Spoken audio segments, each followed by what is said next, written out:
एक बार भगवान बुद्ध अपने शिष्यों के साथ विहार कर रहे थे। एक नगर के बाहर एक युवक उनके पास आया। वो बहुत ही निराश और दुखी था। युवक ने बुद्ध के चरणों में गिरकर कहा, तथागत, मैं बहुत मेहनत करता हूँ, मैं हमेशा सबकी मदद करता हूँ, किसी को ना नहीं कह पाता, यहाँ तक कि लोग मेरा काम छोड़कर भी मुझसे अपना काम करवाते हैं। मैं अच्छा बनने की कोशिश करता हूँ, पर हर बार असफल होता हूँ और लोग मेरा मजाक उड़ाते हैं। कृपया मुझे बताएं, क्या ये संसार अच्छे लोगों के लिए नहीं है? क्या मुझे बुरा बनना पड़ेगा तभी सफल हो पाऊंगा?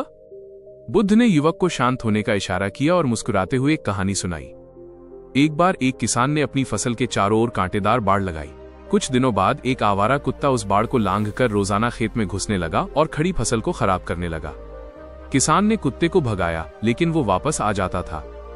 एक दिन किसान ने बहुत ही नरम और मीठी आवाज में कुत्ते से कहा, प्यारे मित्र, मैं जानता हूं कि तुम्हें भूख लगी होगी, लेकिन ये फसल हमारे परिवार का सहारा है। क्या तुम कृपा करके यहाँ आना बंद कर दोगे? कुत्ता किसान की इस अच्छाई को उसकी कमजोरी समझा।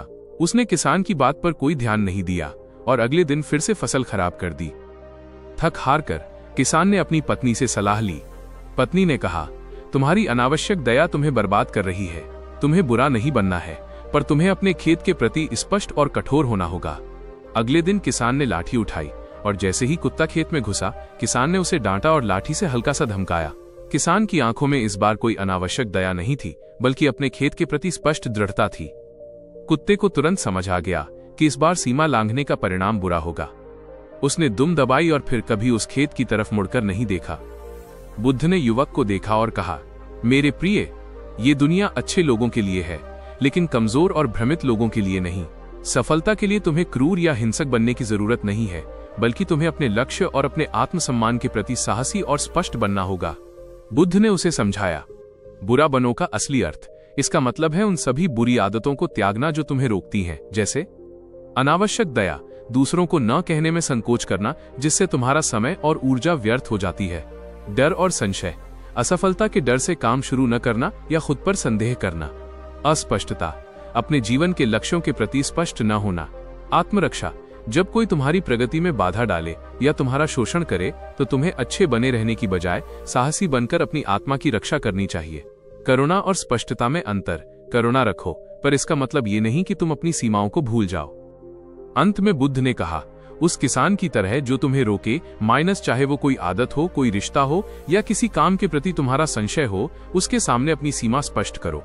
जब तुम अपने लिए सच्चे और साहसी बनोगे, तभी तुम दूसरों की भी सही मायने में मदद कर पाओगे और सफलता निश्चित रूप से तुम्हें मिलेगी। मुख्य शिक्षा, सफलता का बुद्ध मंत्र। सफलता का मार्ग बुरा बनने से नहीं, बल्कि कमजोरियों और अनावश्यक मोह को त्याग कर अपने लक्ष्य के प्रति स्पष्ट दृढ़ता, साहस और सही कर्म, सम्यक कर्मांत से मिलता है। चलते चलते वे एक चौड़ी और तेज बहने वाली नदी के किनारे पहुंचे। सभी शिष्य चिंतित हो उठे, क्योंकि नदी में पानी बहुत अधिक था और उसे पार करने के लिए कोई नाव नहीं थी। बुद्ध ने शिष्यों को शांत रहने का इशारा किया। पास ही कुछ लकड़ियां और बांस पड़े थे। बुद्ध ने अपने शिष्यों से कहा, देखो, इस नदी का बहाव तेज है और इसे तैरकर पार करना खतरनाक हो सकता है। हमें इन लकड़ियों का उपयोग करके एक अस्थायी बेड़ा, राफ्ट बनाना होगा। शिष्यों ने मिलकर कुछ ही देर में मेहनत करके एक मजबूत और टिकाऊ बेड़ा तैयार कर लिया। वे उस बेड़े पर सवार हुए और सुरक्षित रूप से नदी पार करके दूसरे किनारे पहुंच गए। नदी पार करने के बाद एक शिष्य ने बेड़े को ध्यान से देखा। बेड़ा बहुत काम का था और उसे बनाने में उन्होंने काफी मेहनत की थी। शिष्य ने सोचा, यह बेड़ा कितना उपयोगी है, इसने हमारी जान बचाई है, हमें इसे अपने साथ रखना चाहिए। भविष्य में कोई और नदी पार करनी होगी तो यह काम आएगा। उसने बेड़े को उठा लिया और अपने कंधे पर रखकर चलने लगा। बेड़ा भारी था और उसे लेकर चलना शिष्य के लिए बहुत मुश्किल हो रहा था। थोड़ी देर चलने के बाद बुद्ध ने देखा कि वो शिष्य पसीने से तरबतर है और बेड़े के बोझ के कारण उसकी चाल धीमी पड़ गई है। बुद्ध मुस्कुराए और उस शिष्य से पूछा, वत्स, तुम इस बेड़े को अपने कंधे पर क्यों ढो रहे हो?